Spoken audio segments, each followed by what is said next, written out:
Supreme court ने IPC की दफा 124A की आईनी हैसियत को चैलेंज करने वाली अर्जी पर समाअत की। अदालत ने मरकज से दरियाफ्त किया कि आज़ादी के 75 साल बाद भी यह कानून ज़रूरी है। अदालत के मुताबिक ये नौआबादियाती कानून है जिसका इस्तेमाल मुजाहिदीन आज़ादी के खिलाफ किया जाता था। अंग्रेज़ों ने बगावत के कानून का इस्तेमाल जिनके खिलाफ किया उनमें गांधी जी और बाल गंगाधर तिलक भी थे।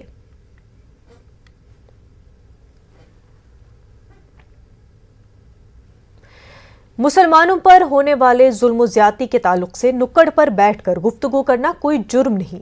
यह अहम तबसरा बॉम्बे हाई कोर्ट ने महाराष्ट्र के शहर परभनी से ममनुआ तंजीम दाइश के हम ख्याल होने और गैर कानूनी सरगर्मियों में मुलविस होने के इल्जामात के तहत गिरफ्तार मुस्लिम नौजवान इकबाल अहमद कबीर अहमद की जमानत अर्जदाश्त पर समाअत के दौरान किया है। जस्टिस एस शिंदे ने अपने तबसरे में कहा कि इस तरह की गुफ्तगू करना कोई जुर्म नहीं। छोटे शहरों में लोग अक्सर नुक्कड़ पर बैठकर गली से लेकर दिल्ली तक की सियासत, डोनाल्ड ट्रंप से लेकर जो बाइडेन तक के बारे में गुफ्तगू करते हैं। छोटे शहरों में लोग अक्सर ऐसी गुफ्तगू करते रहते हैं, लिहाजा ऐसी गुफ्तगू करना कोई जुर्म नहीं है। बॉम्बे हाई कोर्ट की 2 रुकनी बेंच के जस्टिस एस शिंदे और जस्टिस JN जमादार के रूबरू मुल्जिम इकबाल अहमद की जमानत अर्जदाश्त पर बहस करते हुए सीनियर एडवोकेट मेहर देसाई ने अदालत को बताया कि 5 साल का अरसा गुजर जाने के बावजूद अभी तक मुल्जिम के मुकदमे की समाअत शुरू नहीं हुई है और चार्जशीट में ऐसा कहीं भी नहीं है कि मुल्जिम ने बम बनाया था या वो किसी भी तरह की गैर कानूनी सरगर्मियों में मुलविस था। जमीयत उलमा ने मुतालबा किया है कि बेगुनाह मुस्लिम नौजवानों को फंसाने वाले अफसरान के खिलाफ जुर्माना आयद होना चाहिए। इसके मुल्जिम इकबाल की जमानत की बहस जो है वो कल मुकम्मल हो गई है, लेकिन इस बहस के दौरान बम्बई हाई कोर्ट के जस्टिस शिंदे साहब का रिमार्क काबिल तवज्जो है। उन्होंने कहा कि मुसलमानों के मजालिम को आपस में ज़ेरे बहस लाना कोई जुर्म नहीं है। ये सही तौर पर जो चेहरा था पुलिस वालों का वो जस्टिस शिंदे साहब ने पेश किया है कि मुसलमानों को परेशान करने के लिए ज़रा सी बातों का बहाना बनाकर उनको गिरफ्तार किया जाता है और फिर बरसों बगैर चार्जशीट पेश किए हुए उनको जेलों की सलाखों के पीछे रखा जाता है और फैसला आने में 10 से 12 साल लग जाते हैं। हमें ये बम्बई हिंदुस्तान की अदालतें पिछले कुछ दिनों से जिस तरीके से पुलिस वालों के ख़िलाफ़ जो मुतासिबाना रवैया उनका मुसलमानों के ताल्लुक से है, वो जो बातें कर रही हैं, उसको हुकूमत को सोचना चाहिए और पुलिस वालों पर जो है वो इस किस्म के का कंट्रोल करना चाहिए कि वो इस मुल्क की सबसे बड़ी अक़लियत को जो है वो परेशान न करें। वहीं यूपी पुलिस की जानिब से दहशतगर्दी के इल्जाम में गिरफ्तार 2 मुल्जिमों की जमीयत उलमाए हिंद कानूनी मदद करेगा। यूपी ATS के जरिए मुल्जिम मनहाज अहमद और मसीरुद्दीन लखनऊ से गिरफ्तार किया गया था। मनहाज अहमद के वालिद ने जमीयत उलमाए हिंद से मदद मांगी थी। पुलिस ने इस मामले में एक पिस्तौल, एक प्रेशर कुकर और IED धमाका खेज मादा दरियाफ्त करने का दावा किया था। दोनों पर अंसार ग़ज़वतुल हिंद के अरकान होने का इल्ज़ाम है। मौलाना अरशद मदनी ने कहा कि दहशतगर्दी से जोड़कर मुस्लिम नौजवानों की जिंदगी तबाह की जा रही है।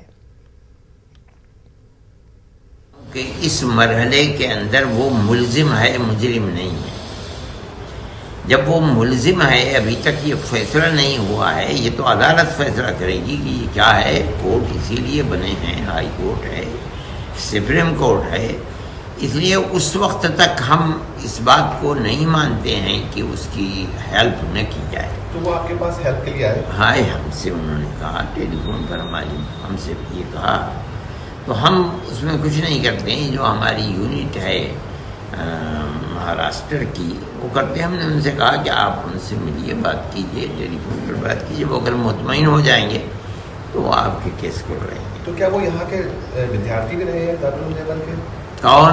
जो लोग पकड़े या नहीं, कोई और संबंध है उनसे? कोई नहीं है। इनमें जो उनके साथ पकड़े गए थे अमर साहब के साथ, उनमें जो एक थे जहांगीर, वो दारुल के पड़े हुए हैं।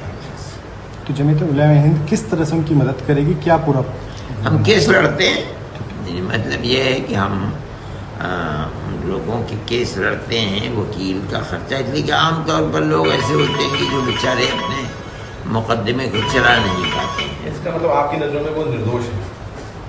अभी तक सबके नज़रों में वो निर्दोष, जब तक वो मुलजिम हैं उनको आप कैसे दोषी कह देंगे? यूएपीए और एनआईए के खिलाफ बेंगलुरु में तरक्की पसंद तंजीमों ने एहतजाजी मुजाहरा किया। सोशल एक्टिविस्ट फादर स्टैन स्वामी की हाल ही में हुई मौत पर अफसोस का इजहार करते हुए मरकजी हुकूमत को तनकीद का निशाना बनाया गया। मुजाहिरीन ने कहा कि यूएपीए जैसे कवानीन से इंसानी हकूक़ की खिलाफ वर्जी हो रही है। बुजुर्ग सोशल एक्टिविस्ट स्टैन स्वामी जैसे कई लोग यूएपीए कानून की अजियत का शिकार हुए हैं। कर्नाटक हाई कोर्ट के सीनियर वकील बालन ने कहा कि यूएपीए और एनआईए की हैसियत एक तरफा है। इन कवानीन में मुल्जिमीन को अपना मौक़िफ़ रखने की गुंजाइश न के बराबर है।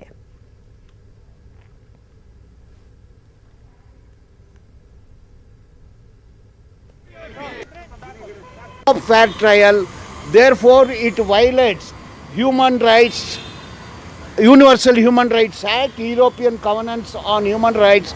All international and national laws are opposed to UAPA. Today our protest is to repel UAPA, repel NIA. NIA has power to have their own investigation, their own public prosecutor, and they have say over appointing presiding officers, constituted special courts. असल बात यह है कि एक तो ये इनका हुकूमत के तमाम इदारों ने मिलकर इनकी जान ली है। दूसरा, इसके पीछे जो सबसे बड़ा रीज़न है वो यूएपीए है। तो हमारा सबका इस वक्त ये मुतालबा है कि यूएपीए जो एक काला कानून है उसको फ़ौरन जो है हुकूमत वापस ले। पिछले 7 साल से एनडीए की हुकूमत इक़्तिदार पे आने के बाद ख़ासकर जो है सोशल एक्टिविटीज़ जितने भी है, ये जो है एक मुल्क की जो है आवाज़ है, ये इनको किसी भी तरह जो है ये लोग अंदर करना चाहते हैं। इनके आवाज़ को दबाना चाहती है हुकूमत, और ये जब आवाज़ दब जाती है, जैसे हमारे अभी स्टैन स्वामी है, इनको एक सिपर के लिए मजबूर कर दिया था कोर्ट में। वाराणसी को पीएम मोदी ने 1583 करोड़ का तोहफा दिया। अपने खिताब में उन्होंने कहा कि गंगा नदी की सफाई सरकार का मकसद है। उन्होंने सीएम योगी की तारीफ भी की और कहा कि यूपी में कोरोना से निपटने के लिए बेहतर इक़दाम किए हैं।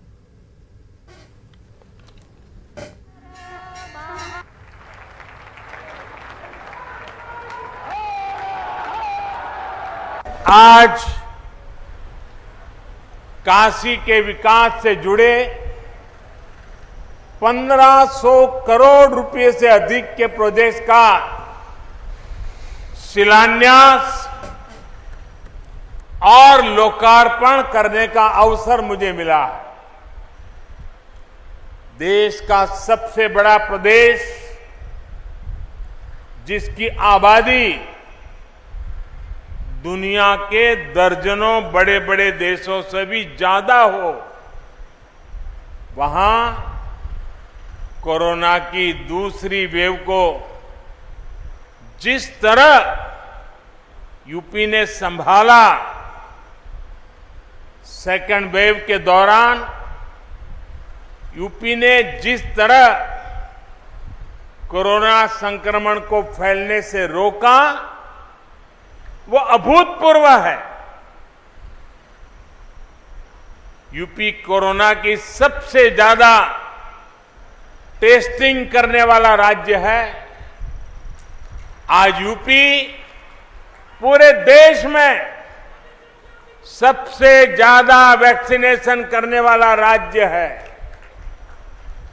सबको वैक्सीन, मुफ्त वैक्सीन, इस अभियान के माध्यम से गरीब, मध्यम वर्ग, किसान, नौजवान सभी को सरकार द्वारा मुफ्त वैक्सीन लगाई जा रही है।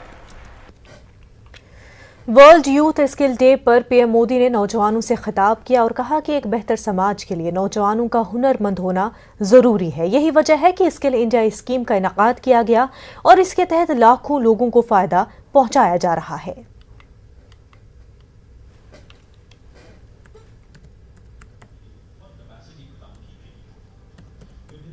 हम इस समय अपनी आजादी के 75 वर्ष का पर्व मना रहे हैं।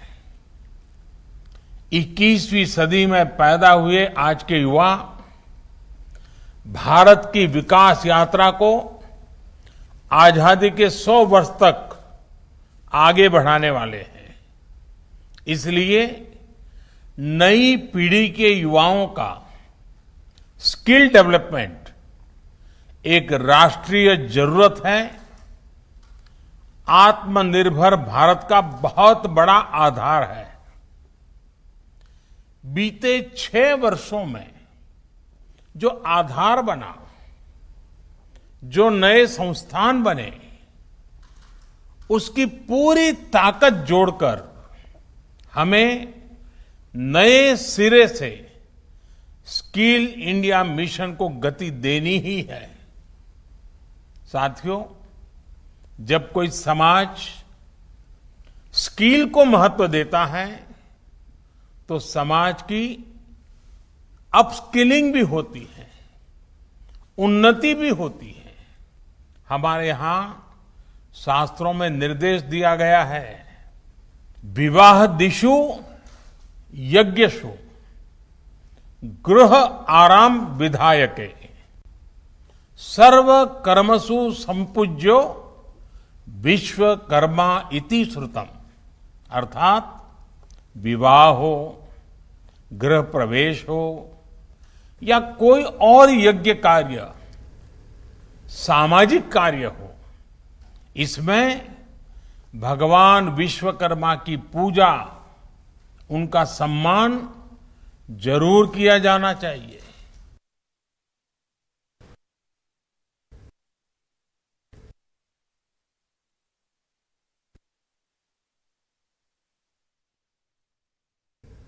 नाज़रीन, बराह रास्त तस्वीरें आप देख रहे हैं वाराणसी से, जहां पर वज़ीर-ए-आज़म नरेंद्र मोदी इस वक्त मौजूद है।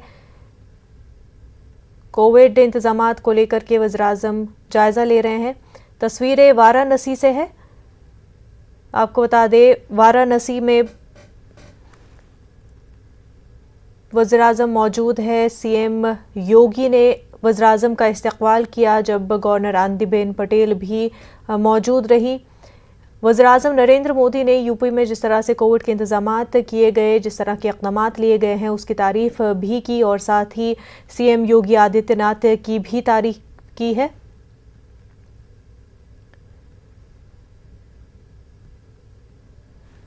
वहीं आपको बता दें कि वज़ीर-ए-आज़म नरेंद्र मोदी ने 1583 करोड़ का तोहफा भी दिया।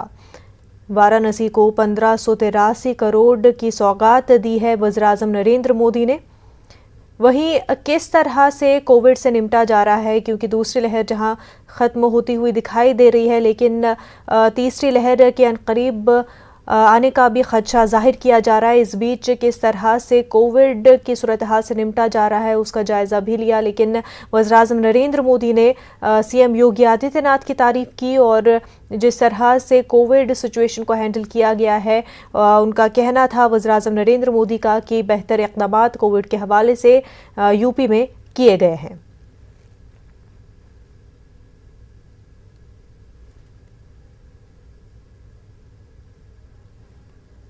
वर्ल्ड यूथ स्किल डे भी आज, आपको बता दें, वज़ीर-ए-आज़म नरेंद्र मोदी ने नौजवानों से इससे पहले खिताब भी किया और बेहतर समाज के लिए नौजवानों का हुनरमंद होना कितना ज़रूरी है, इस पर भी बात हुई।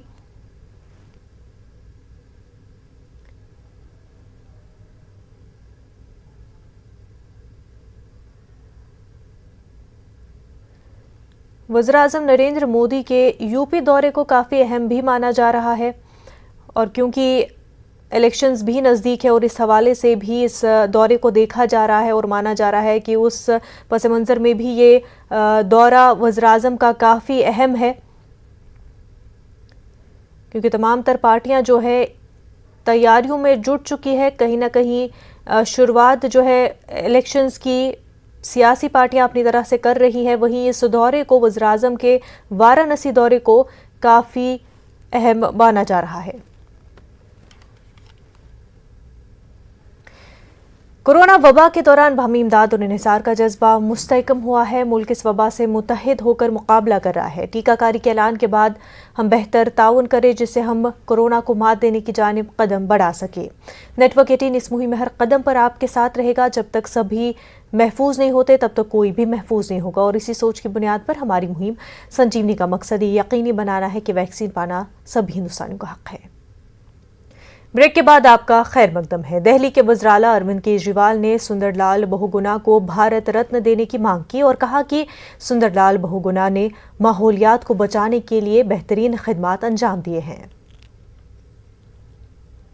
हमारे देश की एक बहुत बड़ी विभूति थे, बहुत महान आत्मा थे, महान इंसान थे जिन्होंने पर्यावरण के क्षेत्र में अभूतपूर्व काम किया। उस पे केवल हमारे देश को नहीं पूरी दुनिया को उनके ऊपर गर्व है। तो आज इस अवसर पे सबका ये मानना था, हम मांग करते हैं और केंद्र सरकार से, प्रधानमंत्री जी से कि मरणोपरांत सुंदरलाल बहुगुणा जी को भारत रत्न दिया जाए। इससे पूरे देश को खुशी होगी, पूरा देश चाहता है, पूरे देश को सुंदरलाल बहुगुणा जी पे गर्व है और उनका संदेश और उनका जीवन घर घर तक पहुंचेगा। मध्य प्रदेश में ओबीसी रिजर्वेशन पर बीजेपी और कांग्रेस की सियासत अपने उरूज पर पहुंच गई है। ओबीसी रिजर्वेशन को लेकर दोनों ही पार्टियों ने जहां अवाम के बीच जाने का फैसला किया है, वहीं दोनों ही पार्टियां ओबीसी रिजर्वेशन को लेकर एक दूसरे पर ओबीसी समाज को गुमराह करने का भी इल्जाम लगा रही हैं। ओबीसी रिजर्वेशन पर कांग्रेस जहां क्रेडिट लेते हुए कमलनाथ हुकूमत में ऑर्डिनेंस पास करने का क्रेडिट लेते हुए शिवराज सिंह हुकूमत पर अदालत में सुस्त रवि के साथ पैरवी करने का इल्जाम लगा रही है, वहीं बीजेपी ने कांग्रेस पर ओबीसी अवाम के साथ धोखे का इल्जाम लगाते हुए अदालत में मामला जाने पर किनाराकशी इख्तियार करने का इल्जाम लगाया है। ओबीसी रिजर्वेशन पर जबलपुर हाई कोर्ट में समाअत तो 10 अगस्त को होगी, लेकिन बल्दियाती और पंचायत इंतखाबात के पेश नजर दोनों ही पार्टियां इसे लेकर अवाम को रागिब करने में मसरूफ हो गई हैं। हमारे नुमाइंदे मेहताब आलम इस वक्त हमारे साथ जुड़ चुके हैं। मेहताब, ओबीसी रिजर्वेशन को लेकर के जो फिर से बीजेपी और कांग्रेस ने ये मुद्दा उठाया, ये सिर्फ चुनाव को लेकर लोगों को रागिब करने की कोशिशें हैं?